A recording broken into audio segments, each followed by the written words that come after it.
"We've decided you're not welcome here anymore," Amanda declared, locking the entrance to the beach house. Her perfectly manicured nails gripped the doorframe as she looked down at me from the porch. "This is our family property now, and quite frankly, you don't fit in." I stood quietly in the warm summer breeze, beach bag still in hand, watching my sister-in-law's smug expression. Behind her, I could hear my nieces splashing in the pool, their laughter mixing with the sound of crashing waves from the private beach. My name is Sarah Parker, and at 34, I found myself being banned from the place that had been my summer sanctuary for the past 12 years. Even after losing my husband Michael in a car accident 2 years ago, this beach house had remained my connection to him, to the family we built, to the memories we shared. "Did you hear me?" Amanda's voice sharpened with irritation at my silence. "You need to leave. Now." I adjusted my sunglasses, maintaining my composure. "Of course, Amanda, I understand completely." My calm response seemed to throw her off balance. She'd clearly been expecting a fight. "Well, good," she stuttered, clearly disappointed by my lack of resistance. "And don't try calling Dad about this. He agrees it's time for you to move on. You're not really family anymore, are you?" That last bar was meant to hurt, but I simply nodded and turned away, walking back to my car with measured steps. Behind me, I heard the door slam shut with unnecessary force. As I drove away from the beautiful Victorian beach house, my mind drifted back to the conversation I'd had with Eleanor, my mother-in-law, just weeks before she passed away 6 months ago. "Sarah, darling," she'd said, holding my hand in her hospital room, "I need you to promise me something." "Anything, Mom," I'd replied, still calling her Mom, even though Michael was gone. She'd been more of a mother to me than my own had ever been. "Promise me you'll be patient. Amanda, she's always been difficult, but she's about to learn some hard lessons. I need you to handle things with grace when the time comes." I hadn't understood then what she meant, but I promised anyway. Eleanor had always been wise, seeing things others missed. She'd welcomed me into the family with open arms 15 years ago, despite Amanda's immediate hostility toward her brother's gold-digging wife. Now, as I drove home, my phone buzzed repeatedly with messages from various family members. Amanda had apparently wasted no time spreading the news of my exile from the beach house. "How dare you make a scene?" I hadn't. Amanda's children were traumatized. They were happily swimming. "You should be ashamed." I wasn't. I silenced my phone and focused on driving, remembering Eleanor's last knowing smile and the envelope her lawyer had given me after the funeral. The envelope I hadn't opened yet, following her explicit instructions to wait until Amanda makes her move. At home, I made myself a cup of tea and finally opened my safe, pulling out the thick envelope. Inside, I found property deeds, bank statements, and a letter written in Eleanor's elegant handwriting. "My dearest Sarah, if you're reading this, it means Amanda has finally shown her true colors regarding the beach house. What she doesn't know, what none of them know, is that Michael and I had the property transferred to your name 5 years ago. The beach house is yours, my darling girl, along with the trust fund that maintains it. I love all my children, but I've watched how Amanda has treated you, how she's tried to push you out of the family since the day you married Michael. Even after his death, you've shown nothing but grace and patience. You are more my daughter than she ever tried to be. I smiled, picturing Amanda's face when she realized who really owned her precious family property. But for now, I would wait patiently, just as Eleanor had taught me. After all, some lessons are best learned in the summer. The notification was delivered on a sunny Tuesday morning, exactly 3 weeks after Amanda had banned me from the beach house. I wasn't there to witness it, but my neighbor Lisa, who worked at the local coffee shop, gave me a detailed account of Amanda's very public meltdown. "This is impossible," Amanda had screamed, waving the legal documents in the air while standing in line for her daily latte. "This has to be fake. That gold digger forged these papers." I spent that morning tending to my garden, pulling weeds and planting new flowers, just as Eleanor had taught me.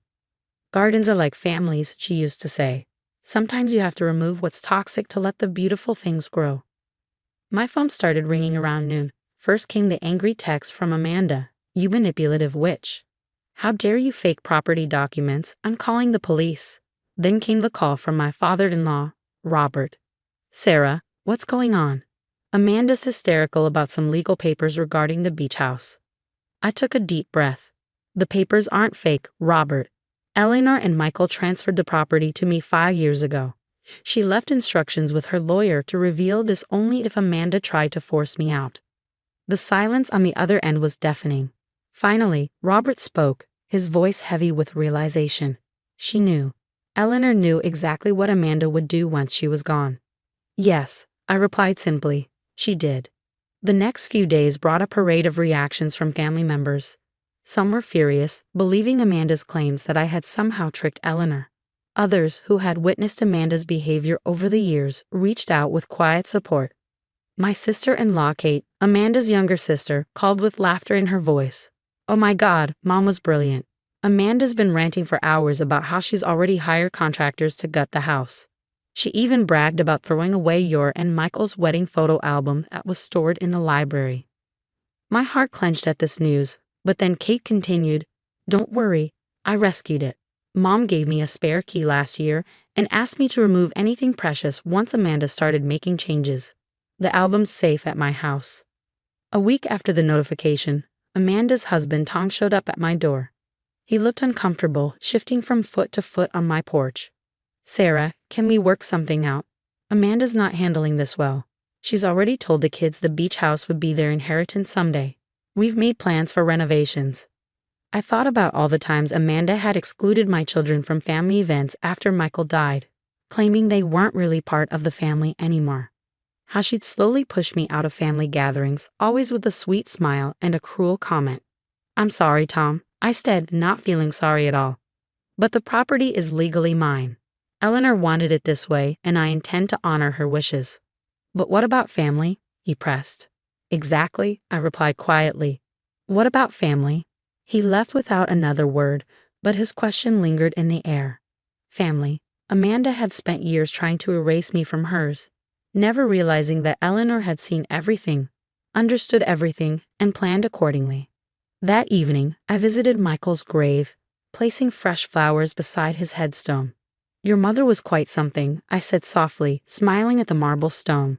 "She protected me even after she was gone."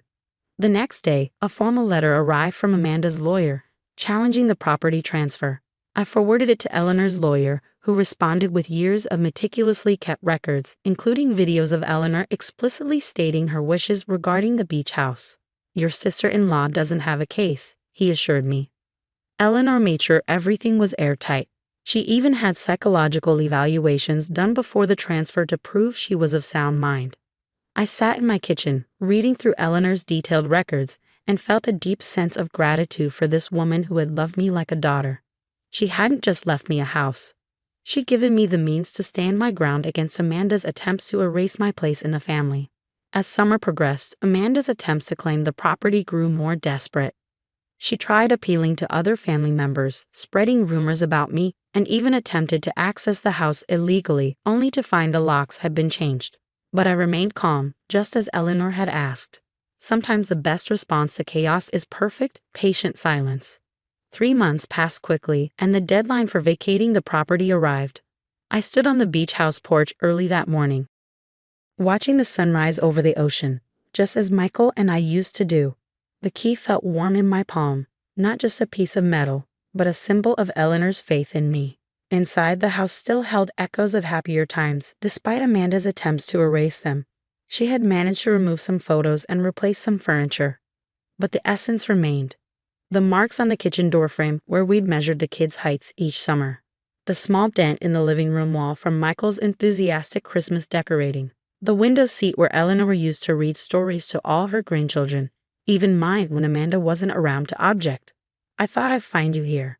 I turned to see Kate standing in the doorway, holding a large box. "I brought back the things I rescued," she said, setting the box down. "Including this." She pulled out the wedding album Amanda had tried to throw away. As we sat on the porch steps, looking through the photos, Kate spoke softly. "Mom told me what she was planning, made me promise not to tell anyone," she said. "Sometimes the kindest people need the strongest protection." Around noon, Amanda arrived with Tom and their children. Her face was tight with anger as she supervised the removal of their belongings. I stayed out of their way, letting them work. "I hope you're happy," she spat as she carried out her last box. "You've torn this family apart." I thought of Eleanor's letter, of her wisdom and foresight. "No, Amanda. You did that all on your own. I'm just honoring your mother's wishes. After they left, I walked through the house, opening windows to let in the sea breeze.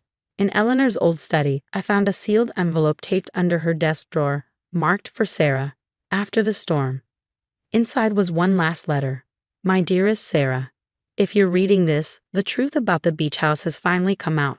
I know Amanda's reaction has probably been difficult to bear, but you've handled it with the grace I always saw in you. This house isn't just about property or money. It's about legacy and love. You understood that from the first day Michael brought you here. You love this place not for its value, but for its heart. I'm trusting you to keep that heart beating. Open its doors to family, even to those who tried to close them to you. Show them what true family means. All my love, Mom. I wiped away tears and took out my phone, sending a group text to the entire family, including Amanda. The beach house will be open every Sunday for family dinner, just as it was when Eleanor was alive.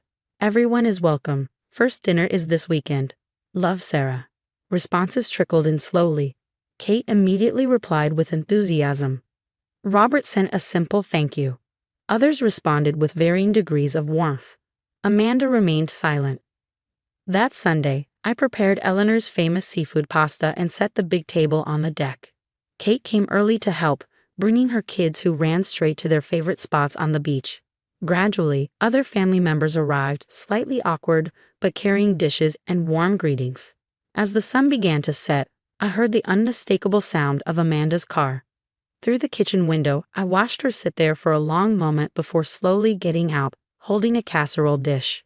She walked up to the porch, her children running ahead to join their cousins on the beach. Eleanor's recipe, she said stiffly, holding out the dish. Mom always said no family dinner was complete without her green bean casserole.